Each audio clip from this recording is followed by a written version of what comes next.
এবার হাসরের ময়দানে বিশ্বনবীর কান্না দেখে কে? ওইখানে আবার চিন্তিত, আমাদের জন্য, আমার জন্য, আপনার জন্য, আমাদের জন্য নবী কাঁদবেন। বিশ্বনবী সিজদায় পড়ে কাঁদবেন। বিশ্বনবী সাইয়েদনা জিবরাইলকে বলবেন, ইয়া জিবরাইল ইযহাব ইলা মুহাম্মদ ওয়াসআলহু মা ইউবকিকা। যাও নবীরে জিজ্ঞেস করো, নবী আপনি কাঁদেন কেন? বিশ্বনবী তখনও মাথা উঠাবেন না, জিবরাইলের উত্তর দিবেন সিজদায় পড়ে থেকে।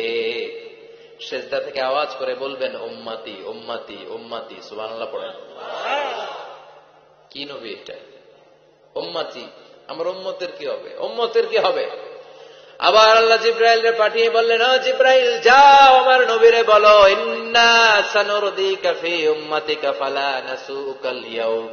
ও নবী, আপনার উম্মতের ব্যাপারে আজকে আমি আপনার অপমানিত করব না। আজকে গোটা দুনিয়ার জিন্দেগিতে যেমনি একটার পর একটা পরিস্থিতিতে আমি আপনার রব আপনারে খুশি করেছি, আজকে কঠিন কিয়ামতের দিনে আপনার উম্মতের ব্যাপারেও আপনারে খুশি করে দেব গো নবী।